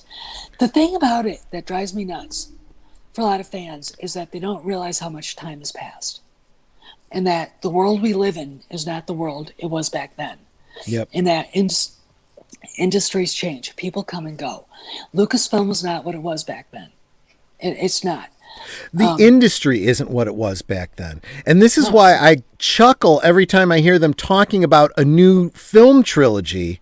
And it's like, no. They can't even get, a Marvel film going anymore at this point. They're not gonna mess around with Star Wars. They got to build it up again on their streaming service right now. It's just how it's got to be. And that's exactly what Favreau is doing. Yep. And it's really interesting to me, a lot of these channels. And can I call somebody out? I'm going to call her out. Mm-hmm. Star Wars Meg. Yep. I'm fine with that. Go for it. If you tell she's her, as bad as that Zero guy, in my opinion. And Mike Zero, I think is his name. Yeah, Mike Zero. Oh God. I mean, talk about making up shit on a daily basis. Yeah. I mean. Yeah. When you're right, when you're right less than 10% of the time, why are people even watching these people? Yeah, well, Star Wars Meg and I got into it on her channel because I called her out and she was wrong, and she got very condescending to me, and I'm like, I just called her right to her face and said, you need to slow your roll, Mrs. Zero. Yeah. And she got really mad. And I'm like, I'm sorry. You know what? You can be a big fan if you want, but if you're going to sit there with your monotone British accent, blah, blah, blah, blah, blah, blah, you know, the sequel trilogy, blah, blah, blah, blah, like, and you think, and you sound like you know what you're talking about. Yeah. It's like, you have no idea. These bigger YouTubers are just as bad as the people at the studios. They do not need to be engaging like this. I mean, No, they don't. I get, and Boomer and I have talked about this. We're nobody. We're not big enough to even be monetized, but Yeah. we still get people coming on, leaving nasty comments and whatnot. And Oh, God. I always respond with, you know, I had one the other day. This is the stupidest waste of time video I've ever seen. And my response, I always hit the like of their comment and I say, thank you for your insightful comments. Every comment that's left here helps me make a better channel. I don't like trolls. I ban them. I kick them out. I tell them why. I don't want my subscribers to have to deal with that shit. It's a waste of my time. For me, it just drives the engagement, so I'm fine with it. Well, when I had that problem with Junkman, Oh, I him. was sitting at dinner with my husband. Did you, by the way, did you watch that video that I sent you from? Yes, I did. Yes, I did. And Did you know all of that before? no, I didn't. I mean, I know that I'd like- toys and that community really aren't your thing, but that's why I shared it with you. I banned and deleted and reported at least 250 bots that he had put out there and his little followers had put out there. I was literally like speechless. I have a question for anybody who thinks that Doomcock is wrong or Cameron's wrong, but you hate Kathleen Kennedy. Why do they have to be wrong? What if they're right? What if she is defanged in the corner? She's getting ready to leave. Why do you have a problem with that? I'm going to tell you something. A lot of these big YouTubers, I'm not going to say who, need her to be there. They need her to be there Yeah. for money. And it's like, look, you know what? I would never monetize my channel. I could have 200,000 subscribers. All I want really is 2,000, and that's it. And then I'm happy. Yeah. I get 200,000 subscribers. The reason why I don't is because I want to be able to talk about what I want. I don't want YouTube to come in and scream at me about things. And I want to be able to be honest. And I can't go on there day after day after day, like some do, and find things to bitch about and then bitch. Okay? Like today with the big YouTubers and their new buddy. Mm-hmm. I'm going to tell you what that makes us look like. Mouth breathing redneck morons. Yeah. I will not be part of that. I told Tom and Andre that. Yeah. I was like, I can't do this. No. I've kind of noticed too that the Midnight's Edge group is friendly, but seems to have distanced themselves from that group of YouTubers. It gets to the point where you're like, are we going to talk in a rational way and maybe come up with what's going on? Yeah. Hi, buddy. Hey, puppy bear. Or are we going to scream and shout? Yeah. I mean, But today. No, I'm sorry. Go ahead. I can't. No, I mean, today I had to block somebody on Midnight's Edge who was, bitching about one of those guys. And that is not a place to talk about that shit. Yeah. And I don't, so I just was like, you got to go. Yeah. Normally I'd say that that's the case here too, but it's kind of the topic we're on right now, so it's totally fair. Although I find it funny, Matanui said he's never heard of Mike Zero. You're probably better off, Matanui. He's like the National Enquirer, world news of the Star Wars YouTube community. I remember I posted. I might even posted in your fan group, and I'm like, "Oh, look at this! All this news." I never heard of Mike Zero before. You're like, then it turns out it's all bunch. He's just a scammer. So I was roped in too because he is very talented, and he's like a Barnum, P.T. Barnum. You know, he knows what people are interested in, what they'll click on. But when it doesn't pan out, you know, 9 times out of 10, I mean, look, you fire a scatter volley, you're bound to hit some shit. You know, but that doesn't make you a marksman, and he sure as heck isn't. Your Star Wars Meg is the same way, and they are so condescending to people. What I wanted to share about was that Age of Boomer and I, and most of the people in our community, we kind of came around a YouTuber who we supported until he became monetized and started to get big, and he's been mentioned on Midnight's Edge and whatnot. And then he became one of those black pills. I mean, that's the best shorthand that I know you would understand, Stephanie. Yeah. He hates everything. And what was it you said to me, Boomer, the other day? It was like, you said, when all you say is negative or something like that, in every YouTube video you put out, that's the audience you garner for yourself. A bunch of trolling black pill people, you know? Yeah, you have to be careful what audience you're making for yourself. And I've noticed it in other YouTubers as well. Just there's something that seems to be creeping up in these communities. I just have a feeling about it. I don't have anything proof, but just be careful. It's true. When every video becomes what I hate today and why you're wrong if you don't hate it too. Yeah. I cannot continue to follow you. That bothers me. It bothers me, the drama that follows them too, like the personal stuff going on. There was stuff recently going on, and I'm like, do I have to hear this? Can't you people do this privately? I know. Do I have to see this on video? And then, of course, I'm going to say Mecca Random. I mean, that was like... Oh, yeah. But she got... I mean, Jesse at the Crow's Nest blew her away. Yep. Like, he just nuked her. And she got all the attention she wanted. She ruined a perfectly good relationship. The reason that one flew under my radar and I knew nothing about it was because I had stopped following her so long before, because literally every video she did was just regurgitating what Midnight's Edge had already said, or what Doomcock had said. It's like, I'm already getting it from the primary source. I don't need to hear you regurgitating it. Yeah, she, she ruined a relationship between those guys. Yep. And that really pisses me off. Yep. I mean, and I'm looking at her going, how does someone that, okay, I'm being catty right now. I don't get that at all. Yeah. I look at her and I don't get it. Honestly, though, I think that relationship you're talking about was probably pretty strained to begin with, though. Yeah. I mean, that's kind of what I felt.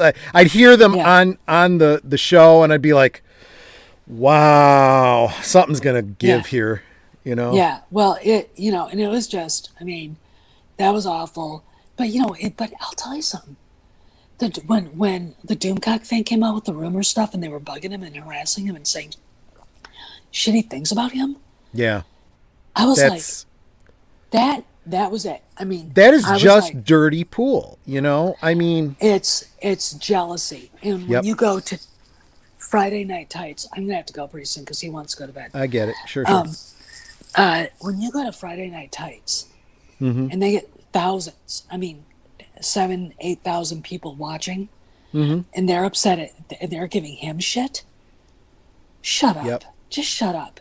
You get a bunch of people who are miserable in their own lives, being miserable for you, with you. You're all miserable together.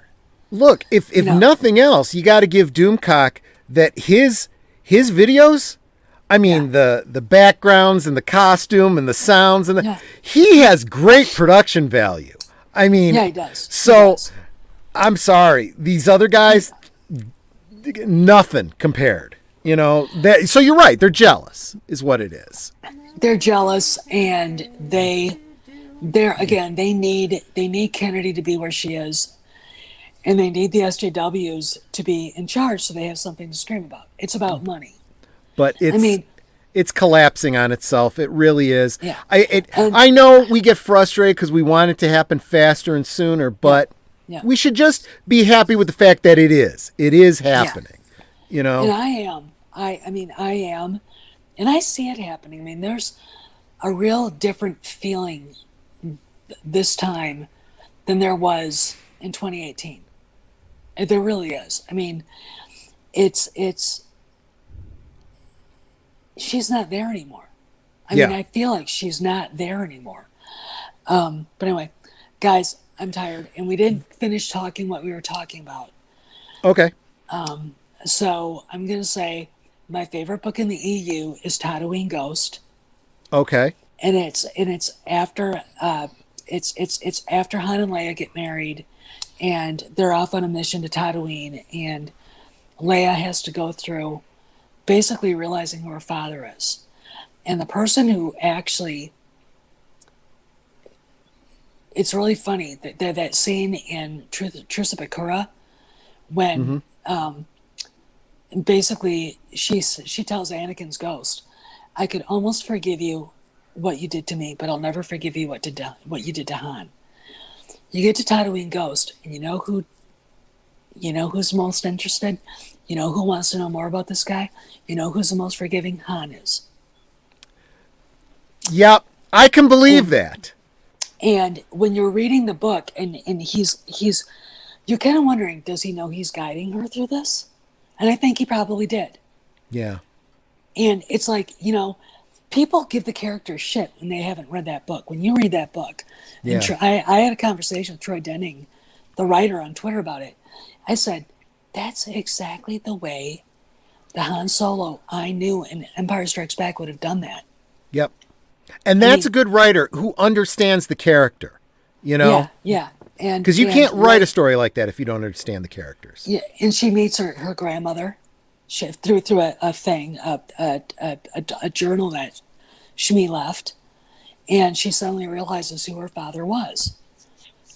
And she sees a painting of him as a young boy, and it's like, if you haven't read the book, you got to read the book anyway.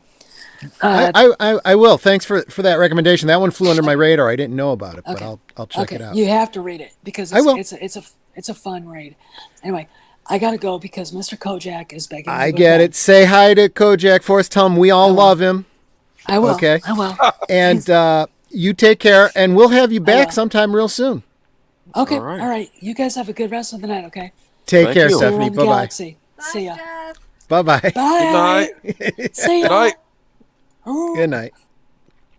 So, what I wanted to say though was, when we were talking about the identity politics, right?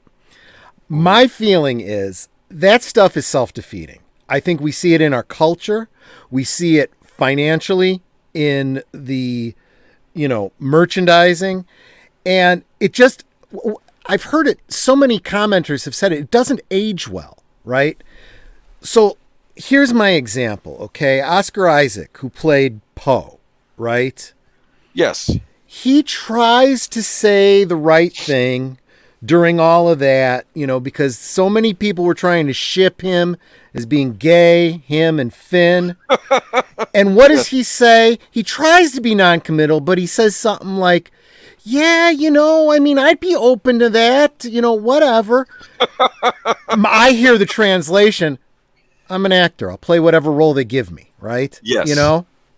But the social justice warriors are like, oh, so then maybe they are gay, and in their headcanon, these characters are gay, right? So what happens if the writers decide, okay, we're going to make those two a couple, okay? Then the social warriors come out to say, but that actor Oscar Isaac isn't really gay, so he can't play that role. Oh boy, yeah, of course. That is the landmine that you walk on when you tread that way. That is so ridiculous. It was funny. I remember watching one review for The Last Jedi, and the one guy was complaining about how now what are they doing? Trying to set up a love triangle between Kylo Ren, Rey, and Finn, and he says we already have one love triangle going on. And he brings up Poe. Poe Dameron's fascinating in that his character changed between all three movies. Well, the storyline for all three movies changed. It had different writers, different directors. There was no cohesion whatsoever, flippin' ever. Like he was like this cool, friendly guy in the first movie who we barely see. Yeah. Then we see him in the second one, and he's Mr. Hotshot or whatever. And then I don't know. And I then made he's a just point. comedy relief later. I made a point that by the time we've had two of those sequel trilogy movies where we haven't had all three of the main characters on screen in a scene together yet until like the very end of Last Jedi. Yep. Whereas in the New Hope you already have interaction between Luke, Han, and Leia at the same time. It's ridiculous. Anyway. But anyway, you should check out Stephanie's video where she does her message to what's her name? Sam Mads, is that what her name is? Yes. Yeah, I mean it's No, she's full on writer with that Call of Duty Vanguard. That's World War II. I'll tell you, World Stephanie War got II war game. She's doing the really writing. hot today about this. She was using some language, let me tell you, but just like when Mikey the Mexican Iron Man had his breakdown about He-Man. I get it. You're passionate about this. You have every right to feel the way that you feel about these things and express it. I'll sit here and say amen all day long. But let not your hearts be troubled, okay? I really do feel that we have turned a corner. And these are ankle biters now. Kathleen Kennedy and all of her fucktard friends, okay, are just ankle biters now. They are on their way out, and they are dropping amber turds as they leave. That's all this is. Yeah. Mixing my metaphors there, but if you guys are keyed in, you know what I'm talking about. I'm very curious about this Rogue Squadron movie, though, because it's... If it happens. Okay, because it has to have Luke and Wedge in it, right? If it's a Rogue Squadron movie, because that's their story, right? Again, it goes back to what I said before. There's like a big period between New Hope and Empire where they were running missions, right? Yeah. Am I wrong? Depends. Okay. It depends on who's running the show on this. And if Favreau is, maybe it'll focus on Luke and Wedge. I bet you that it focuses more on Wedge than Luke. That's fine if they only want. So think of it this way.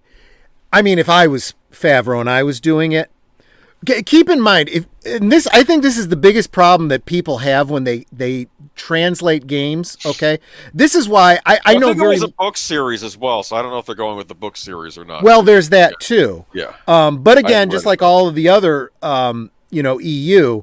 They're going to pick and choose what they decide to use. When you are adapting a storyline from a game, you have to decide what storyline you're going to adapt, because the nature of a game is it branches, and not every element of that game actually gets played in your version of it.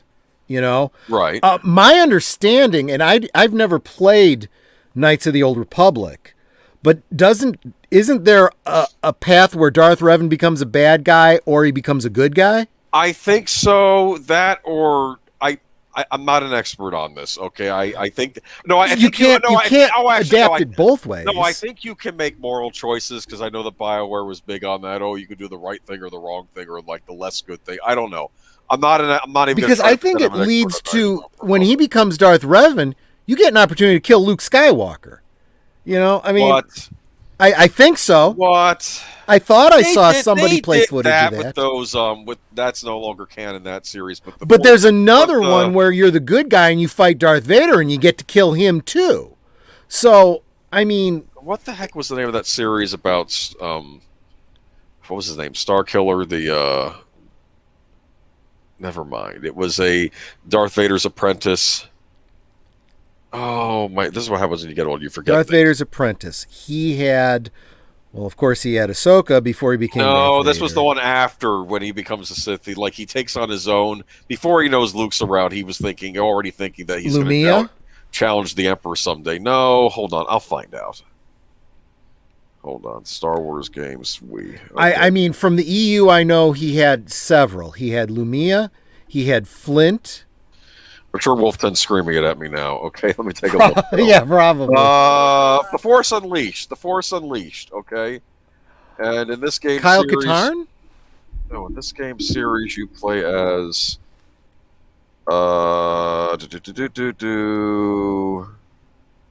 yeah. Survivor of the Great Purge named Kento Marek on Darth Vader arrives and defeats Mark in battle. Shortly before Mark's son Galen grabs Vader's lightsaber with the Force. Realizing the boy's strong connection to the Force, Vader kills Marek and leaves with Galen, raising him to become his apprentice in secret. Okay. Oh, okay. Yeah, I didn't know that story.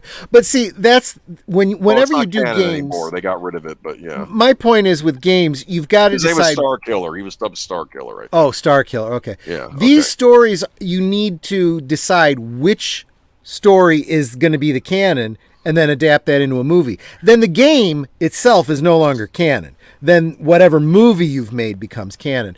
And I wouldn't be surprised if part of the game of Force Unleashed or Rogue Squadron or whatever of Rogue Squadron is you get to choose to play Luke or Wedge, then maybe they just follow the story of Wedge. We'll pretend like you chose Wedge, and this is his story. If memory serves, I think you'd alternate depending on the game too. Like some ways I know you did play as Luke a lot in that game, but I think you did. But Wedge was in there with you, and maybe you could play as Wedge at some point. I don't. So what they do is they do the Wedge the Wedge story, and then Luke every now and again is a guest star. You know, I mean that's how I would do it. And that's, again, if Filoni's, Filoni possibly, if Favreau's in charge of it, you know. And I think he should be, right? I mean, if it's a production thing, just like Mandalorian, if it's being made as a series or if it's being made as a movie, he probably has direct control over it. So we'll see what happens with it, but unfortunately, we don't know the answer. You know, Star Killer is Star. I was confusing also Star Killer with Revan. Oh, like if Star Killer survived and he was the bad guy in the sequel. Here's the thing: they used to have these scenarios in it where you would like extra levels where like if you do the bad thing, like you can go on to fight Luke Skywalker and kill him and all this other stuff and like a what if, like not canon ending for the game, but it's like a what if. Okay, I think they had that in there. I don't remember. I mean, and I've also heard a lot of rumors about Darth Talon coming into it in the Favreauverse, so I don't know. We'll see. But I mean, I just so much potential, so many good things. Oh yeah, it looks like Force Unleashed story was replaced with Star Wars Rebels. Okay.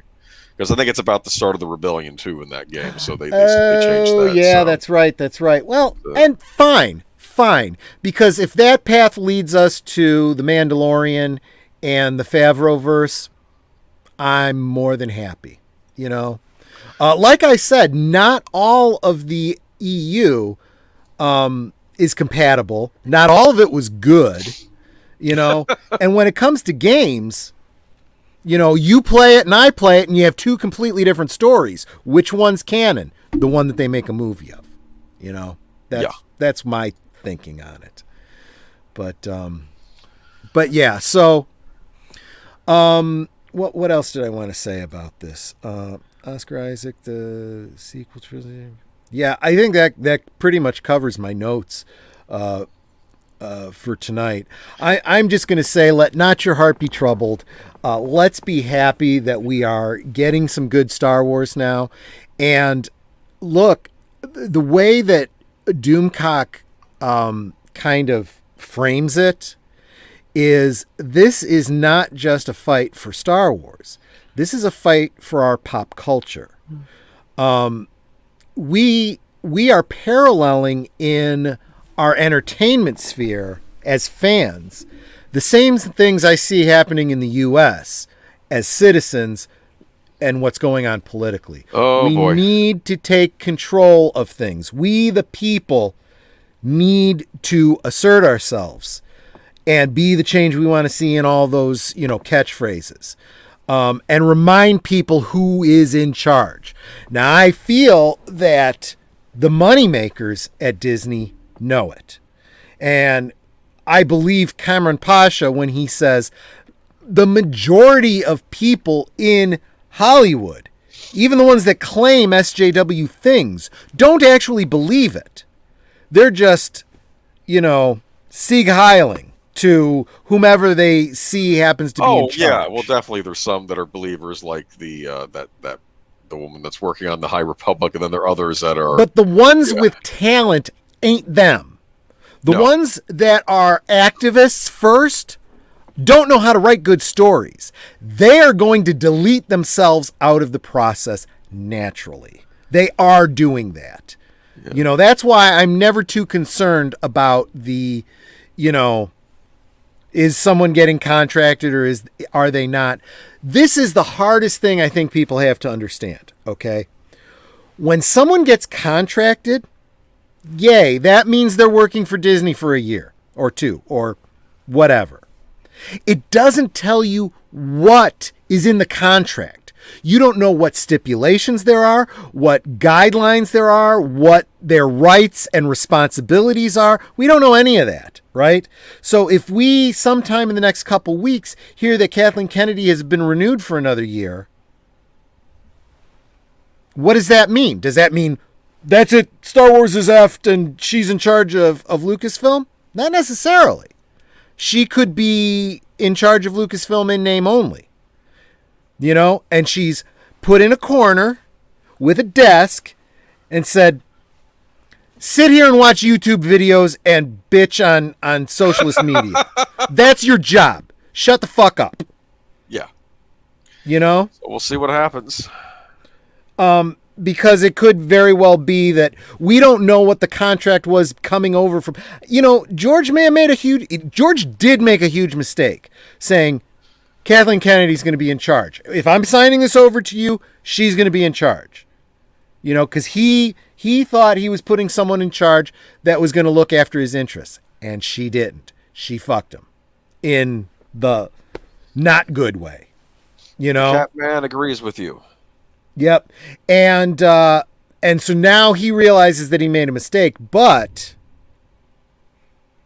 you don't want to piss off powerful people.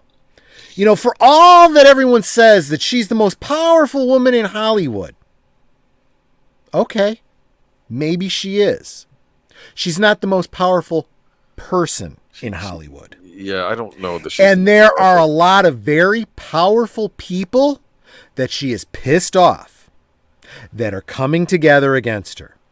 George, Stephen, Frank, and Bob Chapek. I want this to be over with, but I guess it's still going to take a little bit more time. It doesn't work that way. I know. It doesn't work that way. Did you ever see the movie Click with what's his Adam name? Sandler? Adam Sandler, yeah. You seen that? I've seen a trailer for it. I didn't see the actual movie though. You should see it.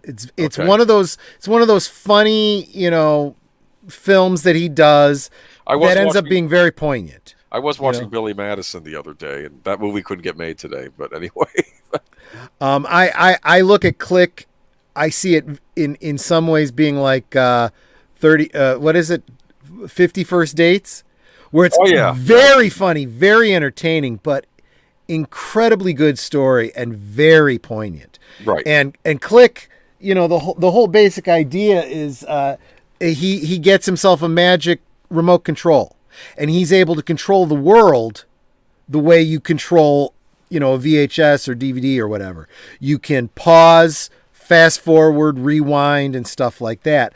The problem is it works like an Echo Dot.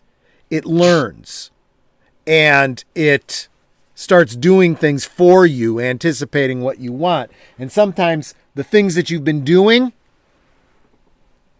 are sending a wrong message.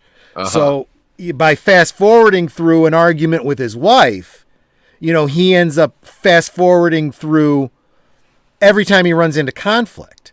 And if you start doing stuff like that, then you're not in control when those things are important, and it destroys your relationship and you miss out on big segments of your life. And that's, I see. That's the point. Okay. My point is, don't be so quick to fast forward. Okay. Just try to live in the now, I'm starting to sound like Qui-Gon Jinn here. Live in the now. Live in the now and play Quake. Well, whatever, or go back and play the original version of Knights of the Old Republic, which Knights you of the can Old still Republic get for now. So maybe keep that in mind. What if they remove that once this new version comes out? I don't know. They probably will. Oh no. Okay. They probably will. So maybe guys think about that. But I would say, again, live in the now. Realize that there are good things happening with Star Wars. Enjoy those good things. I would say, take a page from Al's book, Big Al's book. Big Al Presents. He's always saying, just enjoy it. You like it, just enjoy it. Or even better, the way Trey from Max World Entertainment. He always says, instead of bashing what you hate, celebrate what you love. Now, I do say you got to push back against the things that you hate because they do tend to ruin the things you love. But it is so important to enjoy the things you love. This comes back to what we were talking about before, Boomer, these black pills who hate fucking everything and do videos about how they hate it and how you should hate it. And if you're a real fan, you would hate everything and you wouldn't give any money to Disney and you would just get away from it all and boycott. Right. Well, okay, fine. Go live in your basement, watch your DVDs, and, whatever. But as for me, I actually want to go and vote. Okay, that's like saying, you know what? The Republicans are corrupt. The Democrats are corrupt. They're all corrupt. You vote for the lesser of two evils. You're still voting for evil. I'm not going to vote. And you can vote by maybe seeing some halfway decent movies that are coming out, like Cry Macho. That looks interesting. Well, and that's Eastwood. My point. When you withdraw, you no longer have any say. You no longer have any influence. And what do they say? What does it take for evil to succeed? For good men to do nothing. Yep. So you claim to be a good man, and you're out there blackpilling and saying boycott and withdraw. You're letting evil win. Congratulations. So what's going to be on the docket for next week? Well, next week, another friend of the channel is going to be joining us, Sir Torrin Clegane. Oh. Sir Torrin, refresh my memory. What were we going to be talking about? By the way, did you talk about musicals the last time with him, or was that something else? We did do a stream about musicals, yeah. Because I wanted to make a point. Remember how we were talking about Willy Wonka? There actually was a musical version of it.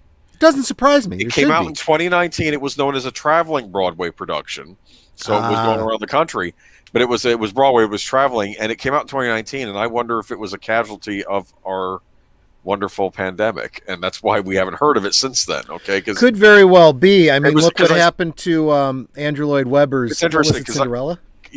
Maybe I heard an interview with the guy playing Willy Wonka, and they asked, "Did you see?" He said, "I used to watch the original when I was a kid, loved it. I didn't see the Tim Burton remake," and he said he purposely did not rewatch either of them when he was prepping for the role because he didn't want people comparing the Gene Wilder because who can beat Gene Wilder? Okay, exactly. You know what I mean? He wanted to be his own thing.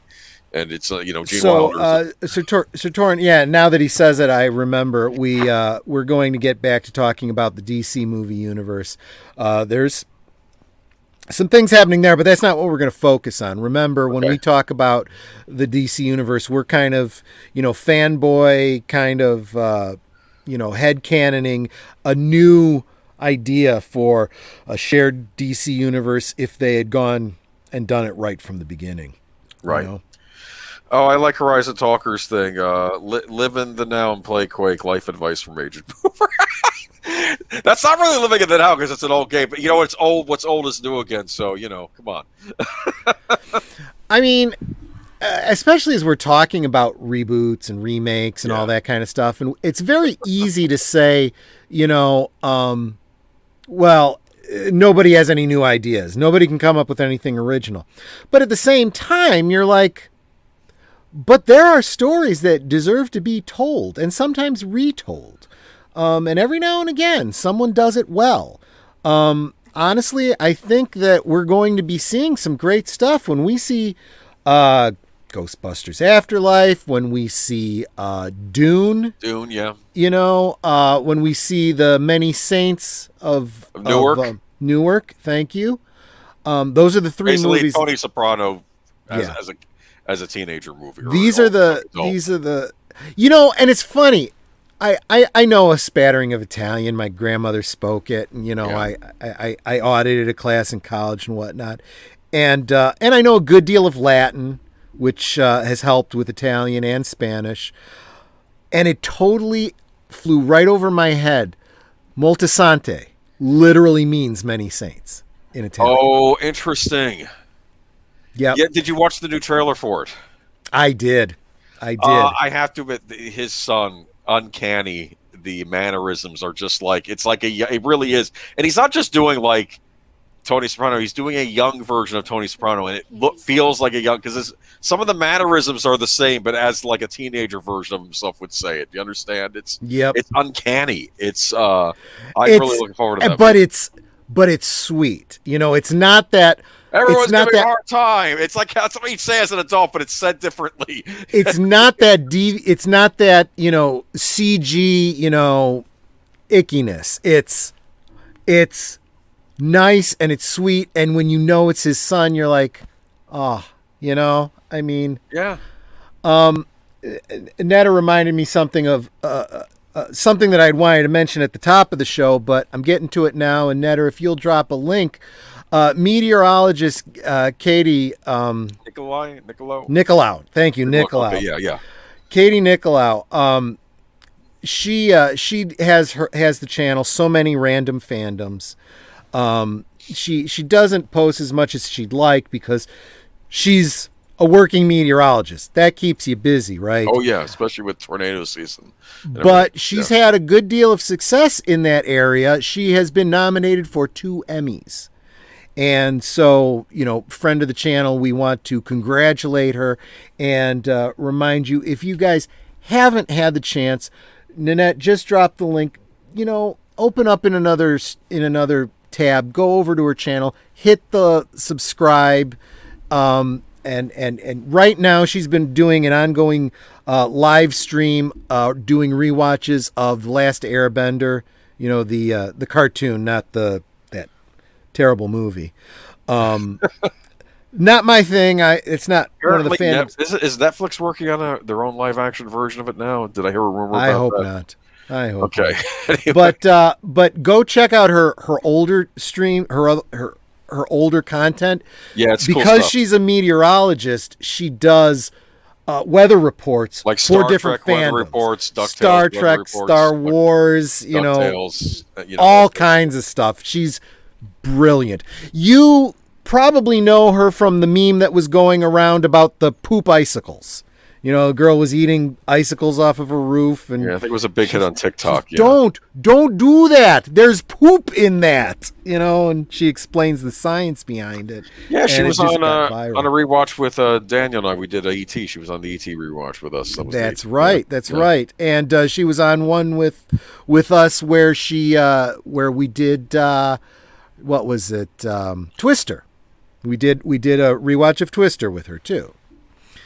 So, do me a favor and go check out her channel and say Troy sent you and congratulations on the Emmy. And, Sir Torrin says, they are making that live action and it doesn't look good, but we shouldn't be surprised because it's clear that their intent is to destroy anime, and they can't do it by getting into anime, so they're going to make live action animes and try to destroy it, which is not working well for them. I'll say this: they did that Queen's Gambit series. That was pretty good. Netflix. I did enjoy that. So they're not always miss even on Netflix. Just get the right people making your things instead of these other people. Okay. Yeah, I mean that's about the size of it. Okay, but, so we're going to talk about DC. So we're going to be talking about Gorilla Grodd for 2 hours. I'm fine with that. Greatest of all super villains. I was going to say, was Gorilla Grodd like real big in? He is my favorite DC supervillain. Are you serious? Yes. Okay, that's. What do you mean? Yes. What do you mean? Yes. He's not my favorite supervillain of all time. That's still the Shredder. But yeah, favorite DC supervillain is Gorilla Grodd The Shredder?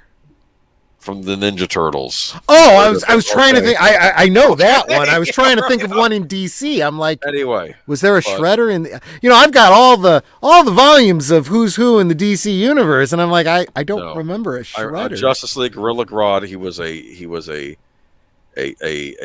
what is it? He had a telepathic ape. No, he's a super intelligent ape with telepathic powers. Okay, and he's voiced by Powers Booth. Okay, what more can you ask for? Okay, I was gonna say I like Gorilla Grodd. I love the extended lore behind him, but I mean, yes. Yeah, I love what Horizon... Is he considered the Flash's nemesis, or at least... He is one of the Flash's nemesis. Yeah, all right. Just like, what is it? Dr. Psycho is Wonder Woman, but who knows him? And he's the kind of character that I don't think they can do these days because politically incorrect. I don't know.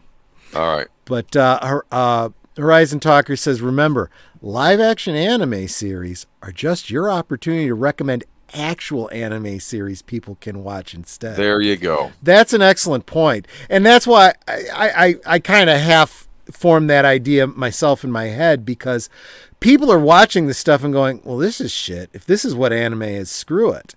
But you're absolutely right. It is an opportunity for people to go back. And I think a lot more people, geeks, okay, that are trying to get into new stuff are looking at things and going, I need to investigate the stories that this came from. And they go on wikis and they go on fan sites and they do their research and they find this kind of stuff out. That's why I'm real excited about Dune, because every time someone tries to, say something stupid about Dune, all the fans just come out and blast them in social media and say, no, Dune is not, the white savior. That is not what it is. If you think that's what it is, you're a moron and you're not paying attention. Yeah, we're going to talk about that on Sunday for a bit, I think, right? We'll talk about a lot of that stuff. Absolutely.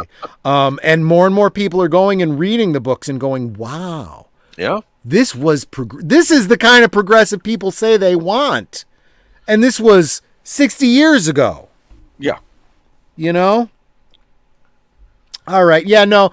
Dr. Y, take care. Yeah, we're wrapping up now anyway. It's we do a 2-hour show, and that's what we plan to do. Poor Mr. Matchstick can't get to sleep. I don't know. You want to sing him a lullaby? Or maybe not. No. Dude, just talk to Birdman. He'll tell you. You come, you say hi, and then you fall asleep, and then you catch it the next morning. That's how you do it. No. Oh, yeah. But no. So tomorrow night, I want to see all of you guys over at Big Al Presents, where we will be speaking of musical. We will be rewatching one of my favorite musicals, Grease. That film was very influential in my life when I was in like 8th grade. Beauty School Dropout, remember? Beauty School Dropout. Go back to high school. Yeah. That's problematic now. Remember that got into trouble over in England, because I guess in England it's a tradition to show Grease on New Year's Day. Okay. And then people started. Then apparently the woke mob went after it over there. Remember, we did an article about that. Remember? Oh, I thought you were saying specifically about Beauty School Dropout. About the musical itself. Yeah, the musical. Yeah. Well, we can talk about that. It is good, harmless fun. It's good to watch. Okay, just get over it. It's history. Yes. Sunday. What are we going to be doing on Sunday? We're going to be doing Geeky Geezers. Geeky Geezers. Am I going to have anything good to talk about? We'll find out. Okay. Look, I am always going to be, until we have reason to say otherwise, I am going to be very positive about the Many Saints of Newark, the Ghostbusters Afterlife, and Dune. And I'm going to be positive. Cry Macho is on my radar. I may actually try to venture to the theater to catch that. It's Eastwood. I like Eastwood. He's getting up there though.